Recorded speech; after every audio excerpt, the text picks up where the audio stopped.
يا أيها الذين آمنوا إذا نودي للصلاة من يوم الجمعة فاسعوا إلى ذكر الله وذروا البيع ذلكم خير لكم إن كنتم تعلمون.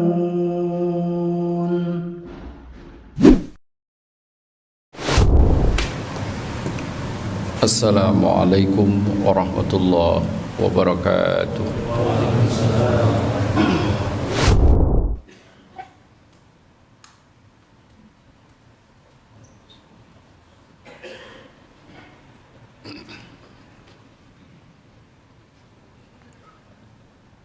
Innal hamdalillah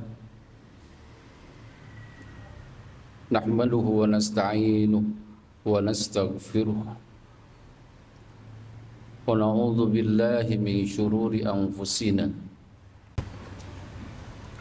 ومن سيئات أعمالنا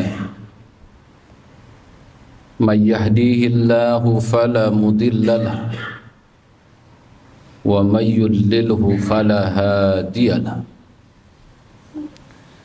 أشهد أن لا إله إلا الله وحده لا شريك له وأشهد أن محمدًا عبده ورسوله لا نبي بعده. اللهم صل وسلم وبارك على خير خلقه نبينا محمد وعلى آله وأصحابه ومن اهتدى بهدايته وتمسك بسنته إلى يوم الدين. Ma syaa Allahu kan wa ma lam yasha' lam yakun. La haula wa la quwwata illa billahil aliyyil azim. Faqala ta'ala fi kitabihil karim. A'udzu billahi minasy syaithanir rajim.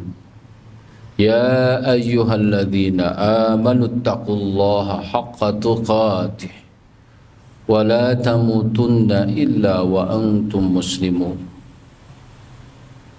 وقال أيضا في آية أخرى وإذ تأذن ربكم لئن شكرتم لأزيدنكم ولئن كفرتم إن عذابي لشديد.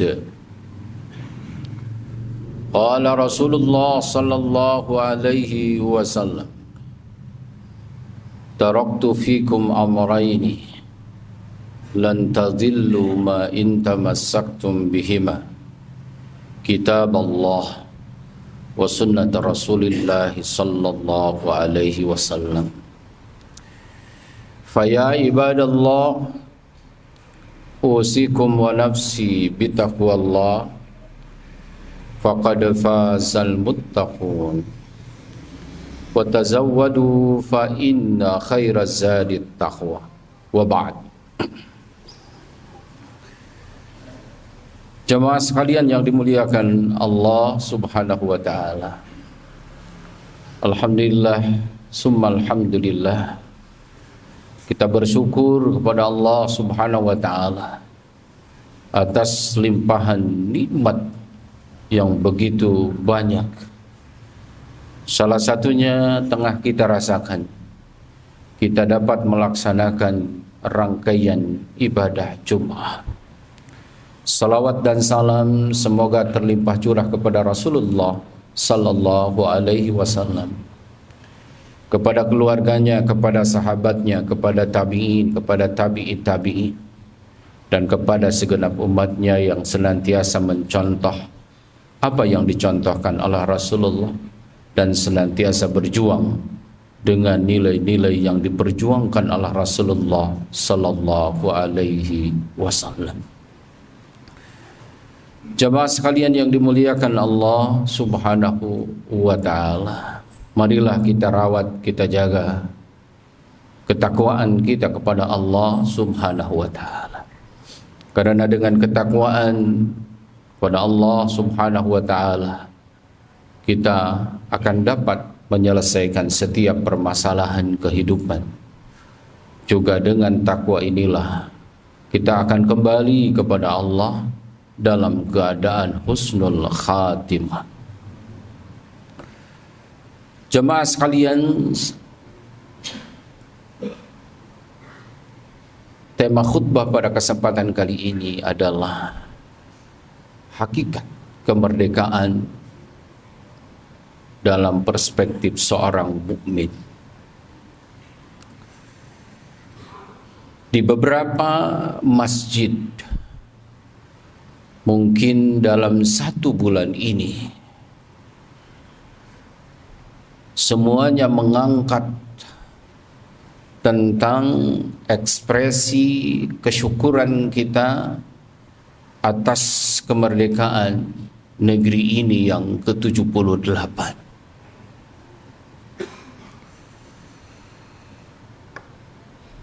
Tentunya suatu yang wajar, karena perjalanan kemerdekaan ini tidaklah mudah. Maka bagi mukmin tentunya memiliki keharusan untuk melihat dalam perspektif keimanannya, supaya dengan melihat dalam koridor keimanan sebagaimana Allah janjikan dalam surat Ibrahim ayat 7, la in syakartum la azidannakum wa la in kafartum inna adzabi lasyadid. Jika kalian bersyukur, maka aku akan tambah, kata Allah. Dan jika kalian kufur, maka sesungguhnya azabku sangat pedih. Ayat ini menegaskan Allah Subhanahu wa taala mengingatkan tentang berbagai nikmat yang telah diterima oleh manusia. Salah satunya adalah nikmat kemerdekaan.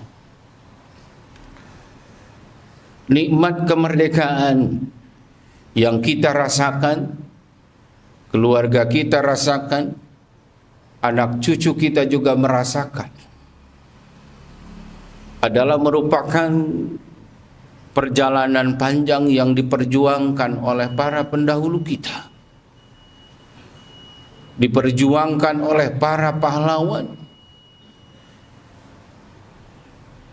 dengan tetesan darah, dengan mengorbankan jiwa dan raga, sehingga kita saat ini bisa dengan nyaman melaksanakan salat Jumat berjamaah.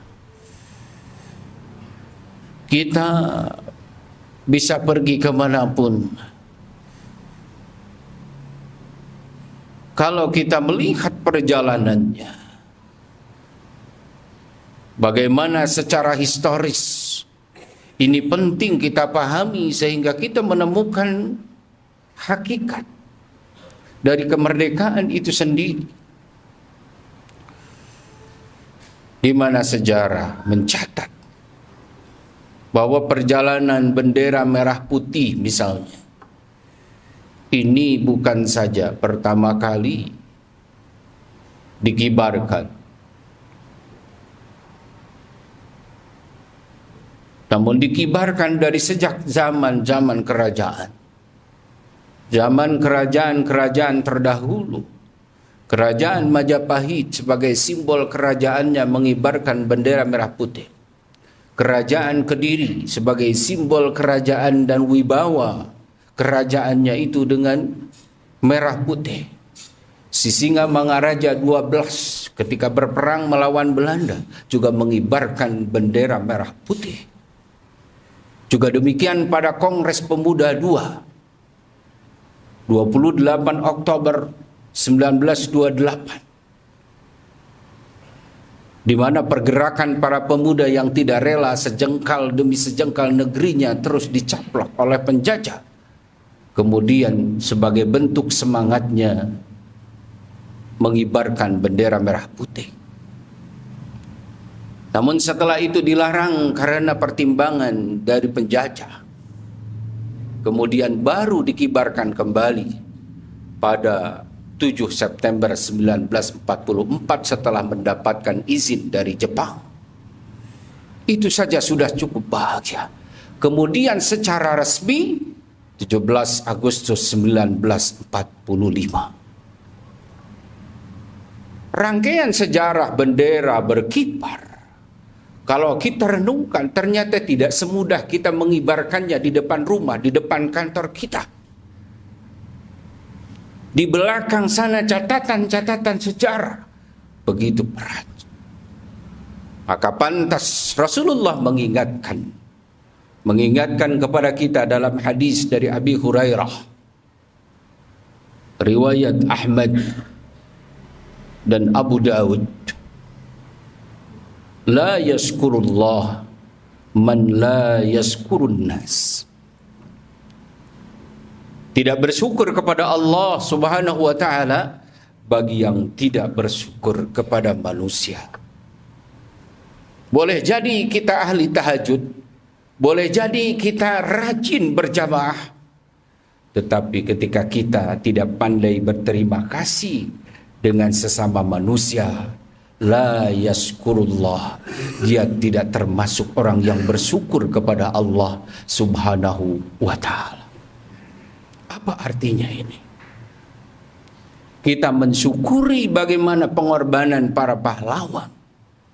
Itu adalah sebagai bentuk kesyukuran kita kepada Allah Subhanahu wa ta'ala.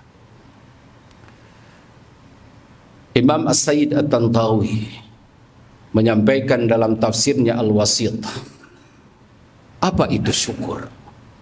Syukur itu beliau sampaikan isti'malun ni'am fima khuliqat, menggunakan nikmat-nikmat untuk apa nikmat itu diciptakan.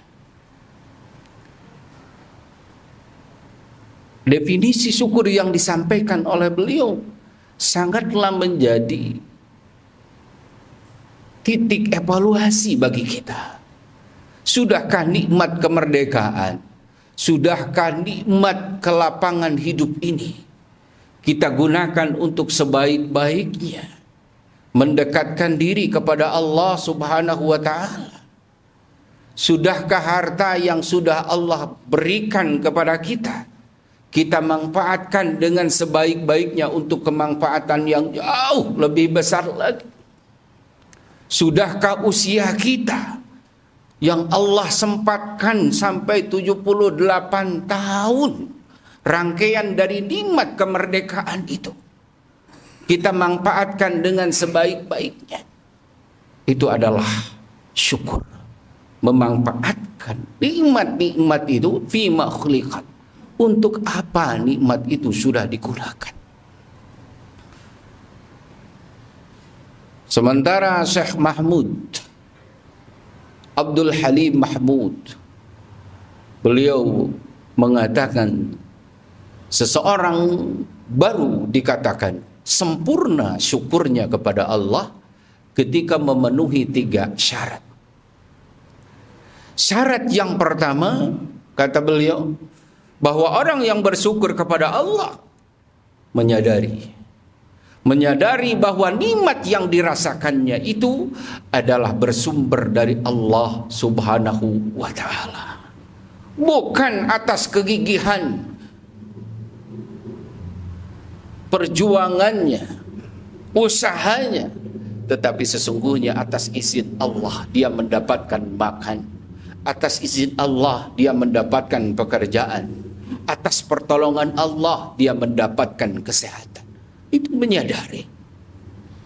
Maka kita bersyukur betul dan bangga betul bagaimana para pendahulu kita ketika memproklamirkan negeri ini merdeka, bahkan tercantum dalam Undang-Undang Dasar 1945 dengan ungkapan atas berkah rahmat Allah yang Maha Kuasa. Ungkapan ini menunjukkan bahwa pendahulu kita, mereka adalah orang-orang yang bertauhid, Orang-orang yang menyadari bahwa kemerdekaan itu adalah berkat rahmat Allah Subhanahu wa ta'ala. Bukan semata-mata bambu runcing yang mereka angkat, bukan semata-mata senjata terbatas yang mereka gunakan, tetapi mereka sadar sesadar-sadarnya bahwa kemerdekaan itu atas berkat rahmat Allah yang Maha Kuasa. Maka syarat menjadi bangsa yang bersyukur, sebagaimana yang disampaikan oleh Syekh Abdul Halim Mahmud tadi, sadari betul bahwa kemerdekaan ini adalah anugerah dari Allah Subhanahu wa ta'ala. Yang kedua, baru seseorang itu dikatakan bersyukur ketika dia menggunakan nikmat, entah itu kemerdekaan, entah itu kesehatan, entah itu harta, itu dalam rangka menghambakan diri kepada Allah, dalam taat kepada Allah Subhanahu wa ta'ala. Sudahkah kita mengisi kemerdekaan ini dengan frekuensi ketaatan yang jauh lebih baik? Setelah kita bersyukur, dulu zamannya senukong raya, di mana Al-Quran tidak boleh diterjemahkan. Siapa yang membaca Al-Quran maka dia akan dipenjarakan dan seterusnya. Bukankah hari ini sudah merdeka? Bukankah hari ini kita sudah bebas untuk membaca? Tetapi kenapa masih banyak yang berjam-jam ketika dia meneruskan main gaplehnya, berjam-jam dia meneruskan main caturnya, berjam-jam dia berlomba dengan kerupuknya, tetapi dia tidak bisa berjam-jam duduk bersama Al-Quran, berinteraksi dengan Al-Quran. Itu adalah bagian dari kesyukuran kita kepada Allah Subhanahu wa ta'ala. Karena Rasul yang mengingatkan, dihinakan, dimuliakan kaum itu adalah bihada, dengan Al-Quran. Rasul memesankan, taraktu fikum amraini, aku tinggalkan kepada kalian dua pusaka, kitab Allah, Al-Quranul Karim, wa sunnah Rasulullah sallallahu alaihi wasallam. Lan tadillu, kalian tidak akan pernah sesat jika berpegang kepada keduanya. Maka mari kita cek, apakah kita sudah masuk dalam syarat orang bersyukur yang kedua? Karena syarat orang bersyukur yang kedua adalah mengisi, memanfaatkan kemerdekaan dan nikmat apapun itu dalam rangka mentaati Allah Subhanahu wa ta'ala. Sehingga dalam sebuah ungkapan yang begitu populer dari Said Qutb adalah tahrirul ibad min ibadatil ibad ila ibadati rabbil ibad, yaitu membebaskan penghambaan kepada hamba, penghambaan kepada makhluk, penghambaan kepada materi, penghambaan kepada jabatan, kemudian menjadi hambanya Allah Subhanahu wa ta'ala. Kita boleh punya harta, kita boleh punya kedudukan, kita boleh punya popularitas, tetapi semuanya itu sebagaimana kita ungkapkan dalam janji dalam salat-salat kita, inna salati wa nusuki wa mahyaya wa mamati lillahi rabbil alamin. Semuanya itu kita gunakan, kita orientasikan, kita dedikasikan untuk menuju Allah Subhanahu wa ta'ala. Kemudian sebagai bentuk kesyukuran dari kemerdekaan itu, sebagaimana disampaikan oleh proklamator kemerdekaan Bung Karno, beliau menyampaikan bahwa kemerdekaan itu adalah jembatan emas menuju kemakmuran. Indah ungkapan ini, bahwa kemerdekaan ini adalah jembatan emas menuju kemakmuran bangsa. Kemerdekaan ini adalah jembatan emas menuju keadilan yang berlaku untuk seluruh bangsa Indonesia, menuju kemakmuran yang seluas-luasnya.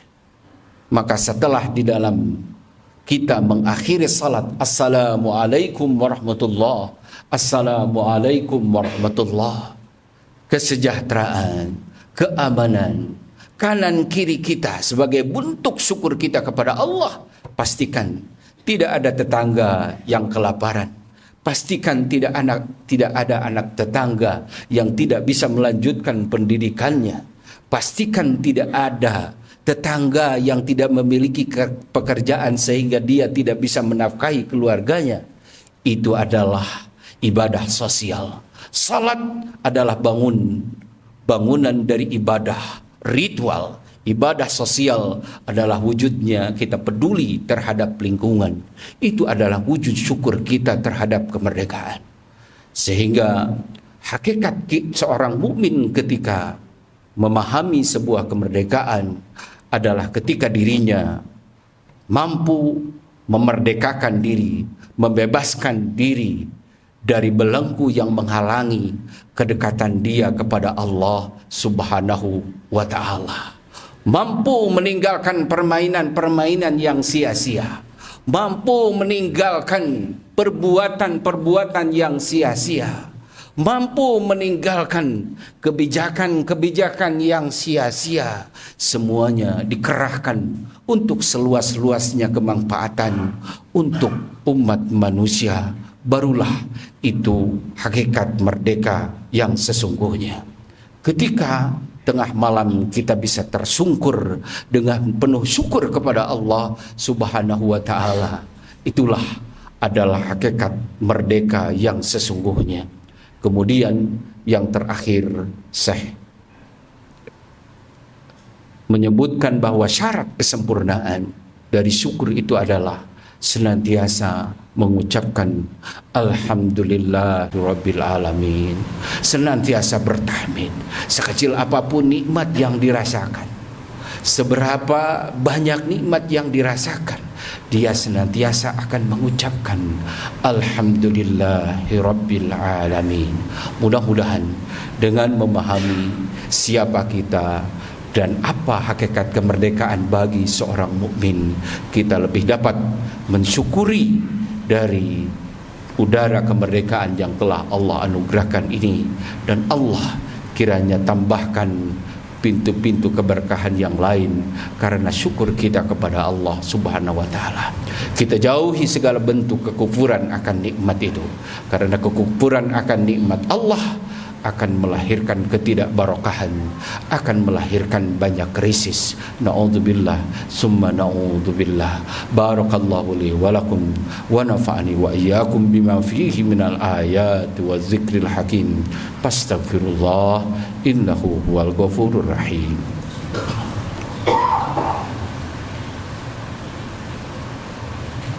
Alhamdulillahi rabbil alamin. Wassalatu wassalamu ala ashrafil mursalin wa ala alihi wa ashabihi ajma'in, wa ba'd. Allahumma ighfir lil muslimina wal muslimat wal mu'minina wal mu'minat al ahya minhum wal amwat. Allahumma rfa' 'anna al ghala wal waba wal bala wal riba waz zina waz zalazil wal mihan wa su'il fitan ma dhahara minha wa ma batan an baladina Indonesia khasah wa an buldanil muslimina ammah. Allahumma inna na'udzubika min jahdil bala wa darakis syaqa wa su'il qada wa samatatil a'da birahmatika ya arhamar rahimin. Allahumma ij'alna min ibadika sabirin waj'alna min ibadika syakirin waj'alna min ibadika salihin ya rabbal alamin. Rabbana taqabbal minna du'aana innaka ala kulli syai'in qadir wa bil ijabati jadir. Ibadallah, innallaha ya'murukum bil 'adli wal ihsan wa ita'i dzil qurba wa yanha 'anil fahsya'i wal munkari wal bagyi ya'izukum la'allakum tadhakkarun. Aqimus shalah.